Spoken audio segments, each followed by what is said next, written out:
Okay, welcome everybody. This is another episode of Talking Away the Taboo, and I am here with Hadassah Shemtov, who is the founder and director of the Batsheva Learning Center. And it's so interesting because Batsheva actually reached out to me. The reason why we're having this conversation with all of you today is that Batsheva reached out to me and she said, you know, like infertility and loss and anyone who's struggling to have a child, that there is a tremendous amount of pain, as we all know, that people have as they're going through this. And, thank you for the work that you do. And I was like, okay, please, blah, blah, blah. But she said, I actually think that I might be able to offer a little bit of comfort and support to the people who are going through this, specifically from the Torah lens, and that there are in her work, and I'm going to stop talking very soon and let her share all about what she does and why she's so passionate about this. But she said that, in her work and in doing lots of classes and lots of research into different sources, she has come across a number of different places where it does say how there is tremendous meaning in anyone who embarks on a fertility journey to try to build their family, regardless of the outcome. And she said, I wonder if that would be comforting to the I was supposed to have a baby community. And I was like, oh my gosh, yes, we need to have this conversation. And so, Hadassah, say hello and introduce yourself. Hi, thank you so much. Really excited to be here. So I'm Hadassah Shemtov, and yeah, as Aimee said, I founder and director of Batsheva Learning Center, which is an organization that tries to offer opportunities for more advanced Torah learning for women in the Jewish community. And actually, the reason why this topic came up for us and in the work that I do is that we recently put out a course on fertility issues through the lens of halacha, hashkafa, just giving women the opportunity to look at different areas of women's fertility from the perspective of Torah, from the original sources. And that's one of the things we really try to promote in general, is like giving women access to the original sources and empowering them to really take ownership of, the halacha that they're practicing every day, and feel more informed and more inspired to practice it in a way that they feel connected to it. So when it comes to, so as we were developing the course, I felt like it would be like an obvious omission to not talk about, at least in some small way, infertility and loss that comes along with the journey towards motherhood. And as I was doing that, we ended up doing a lot of research, and the research that we did brought me to a lot of really interesting sources that I felt were really enlightening. And, even from my own personal experiences of loss, I felt like, I was like, wow, these are things that I wish I would have learned back then.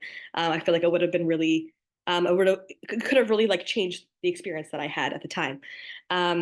So yeah, that's sort of what I thought might be helpful to present today. And I want to just put a little disclaimer before we start, that there's no right or wrong way to feel about something that you hear or that you learn.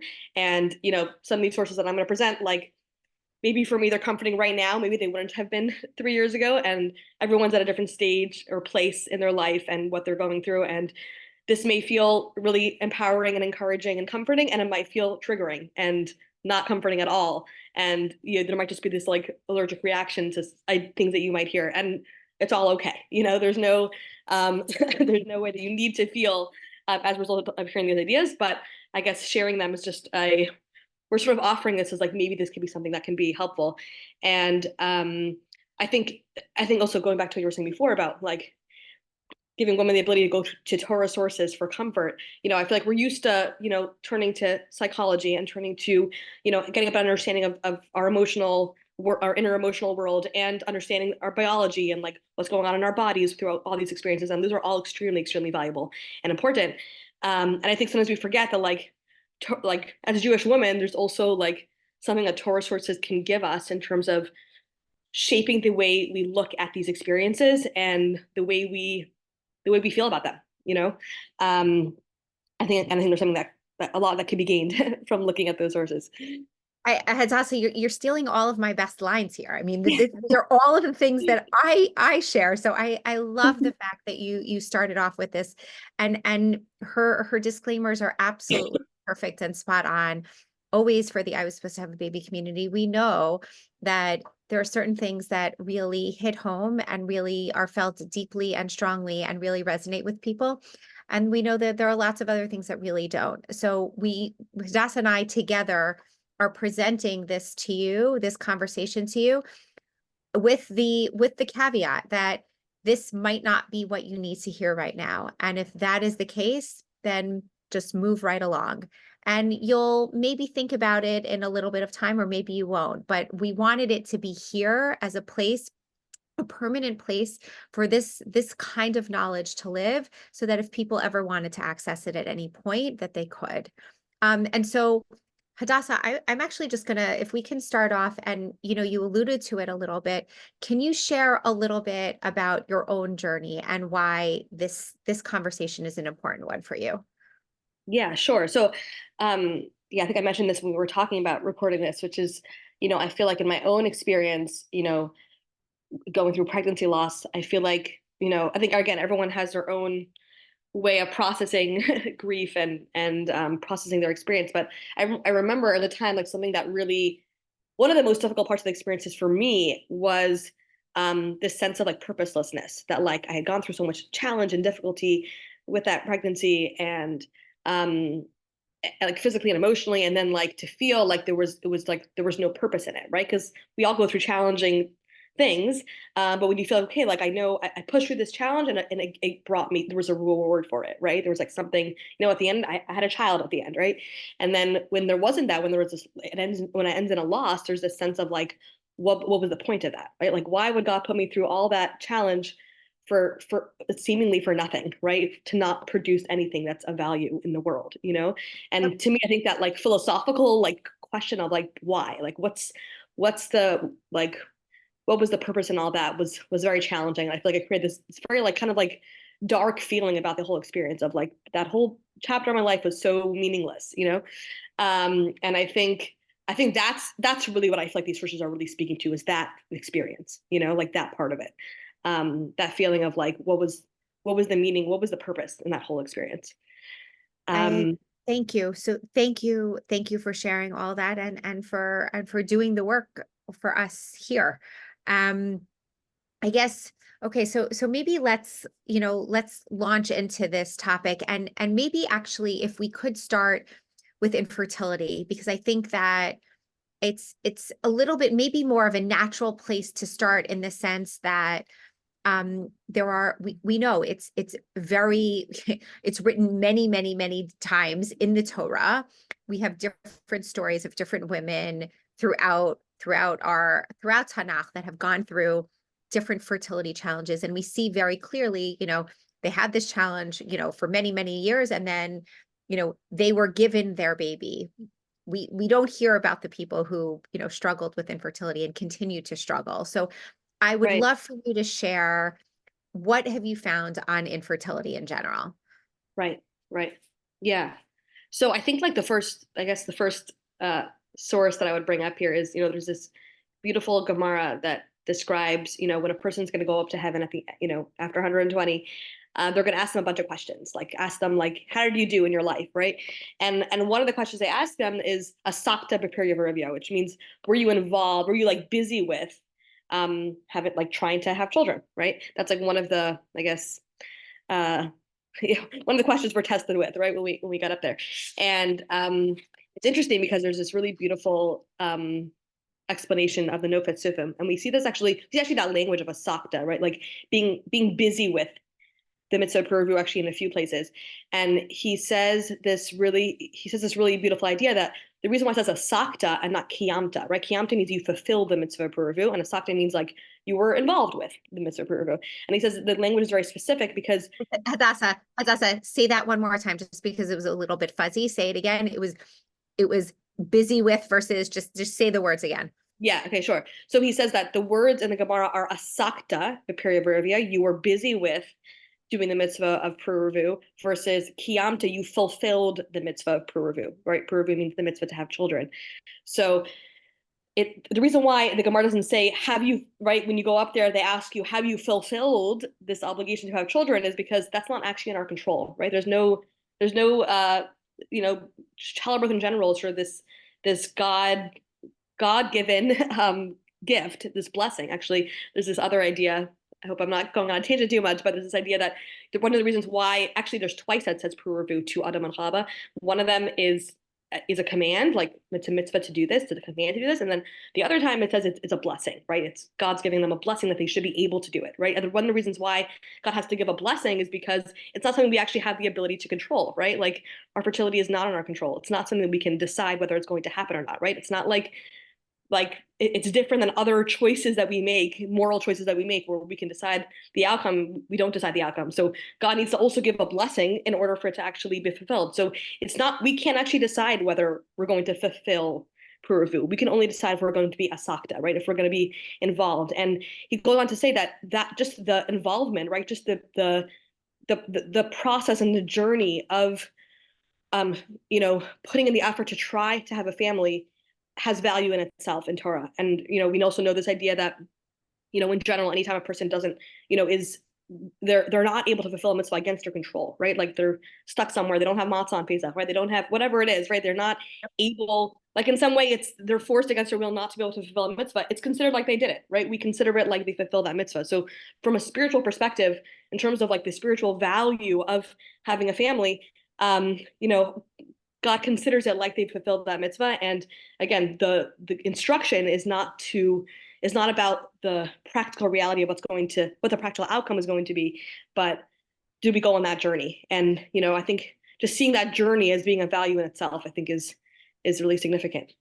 I love that. I love that. And it gives so much meaning to people who are just even trying and end up being childless, not by choice, or even singles who would love to have a baby, but aren't married yet and don't see another avenue for being able to fulfill that dream. I mean, there's so many different possibilities that for people, different populations where that I think really sits with people in a way that feels let me say that differently. Not that should feel comforting, but that might feel comforting for them. Right. I mean, in terms of like the mitzvah is not, I mean, like the effort that I guess that the Torah is describing that it wants us to put in is not just about like actually raising the kids, but it's about, Yes. When you're all that effort that these women are putting in to try to even have the children to begin with is of like immense value in itself. Yeah. Absolutely. I love that. And go one step further, because there was something else you shared with me about like, even there's another source that talks about even raising other people's kids or being involved in educating other people's kids. Like talk to me about that piece too. Yeah. So there's also this beautiful Gemara that talks about how, anybody who raises, actually this has a few different, I guess, ways that you can adopt, so to speak, another child, and then the Torah actually calls them your child, right? We see a few examples of this, right? Like we have with Naomi, that Ovid is called her son, right? People said, oh, Naomi had a son, even though obviously it was Ruth's child, not Naomi's. Naomi was her mother-in-law, but because Naomi raised him, it was called by her name, right?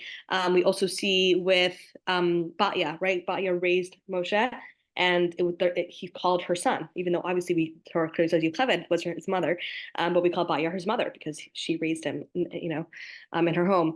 And then we also see that with Yosef, right? That Yosef, he fed all of his brothers, right? There was a famine. They all came down to Mitzrayim, all of his brothers, and he sustained them, basically kept them, supported them. And we see that there's a pasuk that actually describes all of Yaakov's children as Yosef's children, right? As if like his brothers were his own children because he supported them through that time. And then lastly, we see that even just teaching Torah to another child, right? We see that with Moshe Rabbeinu, that Aaron's children are called his children, right? We see at one point that it refers to Aaron's children as the children of Aaron and Moshe because Moshe taught them Torah. So these are all just like different ways of sort of saying that, whether if somebody isn't able to have biological children, there are all these other sort of ways that we can give and support and raise children in the world, and they, the Torah considers it as if they're our own, right? And there's even actually this a really beautiful tshuva, right, that actually discusses whether like adopting children like actually will fulfill the mitzvah of pruruvu for you. Like, can that actually like halachically fulfill your requirement? And there is like an opinion that says that yes, like that, just when you adopt children, you're raising them. Like when the Gemara says it's as if they are your children, that's literal. Like it literally means like they become like your children in that when you're giving to them in that way. So yeah, I think all of this is to say that, Torah sort of recognizes the reality of, what is in our control and is our not. And, the immense value of the effort that we put in to contribute and to give and to nurture children in the world, whether or not they're biologically our own children. That's tremendously beautiful. It is, it's, people always say like, when you have like your favorite aunt or your favorite teacher and like, that person is like, a second mother, or like, this is the person who like you always send your kids to when like if you're going on vacation, or someone who you would like deeply trust with your children. And I think that there's something very beautiful about that the Torah and Hashem recognizes that. So thank you for sharing that. I think like I guess the question now that I'm left with is, what about loss? And what about when you're pregnant and, you've like, thank God you've had the capacity to be able to get pregnant, to be able to bring a soul down, and you get pregnant. But then again, we know miscarriage, stillbirth, these are things that are completely out of human hands. There aren't things that we're at fault for. And these are, many, many times, like these are pregnancies that are absolutely wanted most times, that are absolutely wanted. And so like, what about this now gaping hole? Like, what does it mean? Like these were neshamos that were with us and that now are not. Like what sources do you have that talk about loss? Right. Yeah. So yeah, that was, I feel like, a really interesting part of this. Like a lot of research that we did that yeah, stuff that I had never heard before at all. And I think often, like, especially like with miscarriage, it's like it's easy to think of it as just like a statistic, right? It's like, what's the statistic of, was it 1 in 4, 1 in 5 pregnancies end in loss, right? 1 in 4 pregnancies, exactly. 1 in 4, right? So like I think even for myself, I was kind of like, okay, that's the statistic. This is just one of those, and it's kind of like just this biological reality out there. And I think looking at it from a Torah lens actually just gives it a totally different meaning. And yeah, I think like, again, like I said, it doesn't take away the pain of the loss, but it does give the experience more meaning. So actually there's this really, just to start, just to introduce this, there's this really interesting Gemara that talks about whether if somebody has a child that passes away, have they fulfilled their mitzvah of pruruvu, have they fulfilled their requirement to have children? And it's a disagreement, right? So one opinion says, no, they have not fulfilled the requirement, because the whole purpose of having children is, as the pasuk says, and the Navi says, l'shavas yitzara, which means that the world was not created to be uninhabited. It was created for people to live and to inhabit the world and to create this society. And part of our responsibility as human beings is to contribute to creating that society on Earth. And if the child passes away, then they're not actually contributing to society in that way, right? So that's one opinion. And I think that opinion is kind of reflecting this more like utilitarian view of, what a human being is, right? A human being, exists on Earth in order to contribute to society in some way and accomplish things. And right, that's sort of how we normally think about it. But then there's this other opinion that says, no, they do fulfill the requirement, even if the child passes away, because another sort of reason for the, responsibility for us to have children is this sort of mystical idea that there's this storehouse of souls that exists in heaven. And as soon as all of those souls are released, like they're born on earth, that's when Mashiach will come, right? That Mashiach comes when all the souls have been born, right? Which almost seems like it doesn't matter what the soul does. The soul doesn't have to do anything. It doesn't have to accomplish anything. It doesn't have to prove its value or its purpose in any way. Just it being born itself is enough for that purpose, right? For the purpose, and that's when Mashiach will come, right? Just when all those souls are released. And so as long as the child has been born, we've already fulfilled that purpose.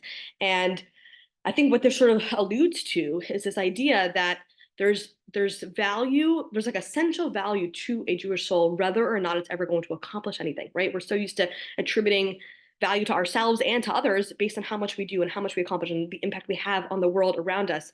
And there's something like inherently valuable about a soul's just being in the world, whether or not it's ever going to do anything. And just to take this even further, there's another really interesting Gemara, which is really the source for all this discussion about loss and sort of the journey of the soul that doesn't actually make it to live on earth, where the Gemara discusses from what point does a child merit Tchias Hamisim, right? The resurrection of the dead when Mashiach comes. And there's a whole discussion. Is it from when the child begins to talk? Is it from when they had their bris milah? Is it from when they're born? And one opinion says it's from the moment of conception, right? As soon as Wow. yeah, as soon as that the child is conceived, even if, and like Rashi says explicitly, even if the pregnancy ends in a miscarriage, just the fact as soon as it's conceived, that fetus merits Tchias Hamisim, merits to be resurrected. And there's a lot of discussion about why. Like, what do you mean? Like, it hasn't even been born, right? Like, it hasn't even finished developing into a full-grown, baby. Like, why would that be the case? And so there's this really interesting. Okay, I don't know what I wanted to say first. All good, don't worry. Okay. Okay. There's this really interesting sefer called Agudas Eliyahu from 17th century, and it talks about how the reason why even this fetus, right from the moment of conception, gets Tchias Hamisim is because, like, so to speak, Hashem, like, even though it's only been this very short amount of time that this fetus even existed in the physical form on earth, like, God put effort into forming this fetus, right? Giving it some sort of form. And it, for that time period that it existed, right? That form of the fetus was a home for a soul, right? This like infinite godly soul that actually was present in some way in that physical form of the fetus. And just being like a container, being like a home for that soul gives it ultimate value and meaning, and that itself gives it the merit of being able to be resurrected when Mashiach comes. And in a similar vein, there's actually this really interesting recording of a private audience that the Lubavitcher Rebbe had, where he actually was, spoke about the same idea that, just the physical existence of a Jew, right, even if he never accomplishes any mitzvahs at all, right, is itself a reason for them to have Tchias Hamisim, meaning that there's like, again, when we talk about the reward of Tchias Hamisim being resurrected, it's not so much about are you getting a reward for it or not? It's about like when we see the reward, it tells us what the meaning of the original thing was, right? Like that's why it's a reward, right? So like the fact that even this unborn fetus tells us that just the physical existence of a Jewish soul in a physical form, even before it's even been born, is enough, right? Brings like holiness and sanctity and godliness into the world, irrelevant of anything that it's going to accomplish, and that itself is what merits Tchias Hamisim. And all this discussion, it's interesting because in general, when you look at this Gemara, like the question a lot of people ask is like, why is Gemara even discussing this to begin with? Like, why is this relevant? Like, who's going to get Tchias Hamisim? Like, why does it matter? And there actually is one commentary on the Yerushalmi actually, who says that the reason why the Gemara even discusses it is for this reason, because parents who go through loss hearing this would be of comfort to them. And that's why the Gemara tells us about it to begin with. It's interesting because I remember, I remember going through my own losses, and I do remember someone sharing with me something like, don't worry, when Mashiach comes, like you'll meet your babies again. Like, don't worry, that baby will have Tchias Hamisim. Like, and I really, like, I was so angry at that person. I was like, why are you sharing this with me now? Like, I'm like, I just, want to still be pregnant. Like my baby just died. Like, this is totally unhelpful. But in a moment of distance, I mean, now obviously it's been many, many, many years. And I could just listening to this again, as you're sharing it, there is a piece of me that does feel a tremendous amount of comfort. And I'm sure that this is what the Rabbanim were talking about like, and also what we discussed in the beginning of this, like, depending on what part of your life you're in and how many years maybe it has been since you lost your baby, like there are things that we felt found comfort from initially, and other things that we might find comfort from, as time passes. And like this for me is just like really like it's just hitting me in a very beautiful way sitting here now, many, many, many years ago, having my babies, having my losses. Yeah. Yeah. And I like you said, I think it's going to hit differently at different stages of our lives. Yeah. Yeah, for Tell sure. tell me like I also you shared also that there like that there were like there's another piece of this. I think if you go further, I thought I remember you writing something, you telling me something about the fact that like that these specific neshamos of these babies were also like, it's not only that they will like that they'll have tchias hamisim, but there's even more like honor, more kavod to them, if I remember Yeah, correctly. yeah. So actually, yeah, Rav Moshe Feinstein, he has this really beautiful tshuva. I actually recommend people read this inside. Like if you're gonna learn anything inside, it's this. He has this really beautiful tshuva where he's writing to a couple, I believe, who went through a loss, and he says, yeah, he describes really beautifully how when Mashiach comes, these miscarried, fetuses, they'll be the first ones to rise, and they're gonna like rise along with all the tzaddikim because they're completely pure of sin, right? They've never had the opportunity to sin, and therefore they're like the most pure, and they're going to be the first ones to rise when Mashiach comes.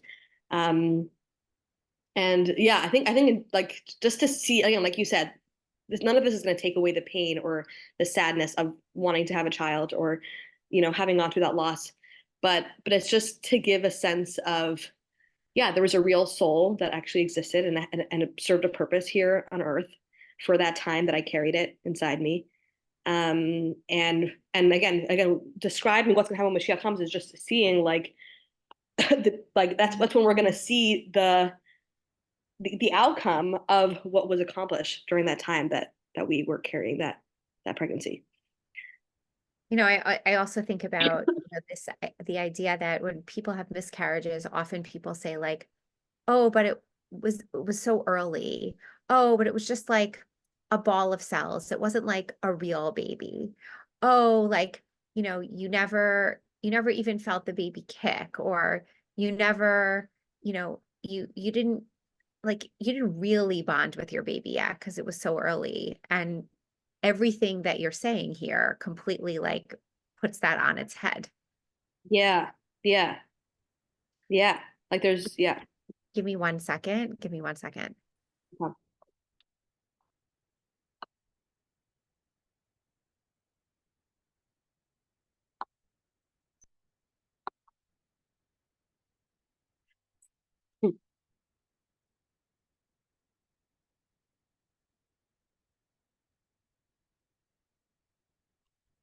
My daughter is leaving to head back to school. So she's just like, I'm leaving. Um, okay, yeah. So how this idea, like even a little like early miscarriage still has this tremendous potential, according to everything that you're saying. Is that, I mean, that's right, right? Yeah, yeah. The Gemara literally says explicitly, like it means from the moment of conception, as soon as you know there's any form, physical form of a fetus at all, which is crazy if you think about it. Yet I actually also want to mention, like I think something that could be hard sometimes, and again, I'm sure everybody sort of has might be following a different halachic psak on this, but when it comes to like the formal mourning rituals, sometimes, halachically, we don't necessarily mourn properly for a loss like this.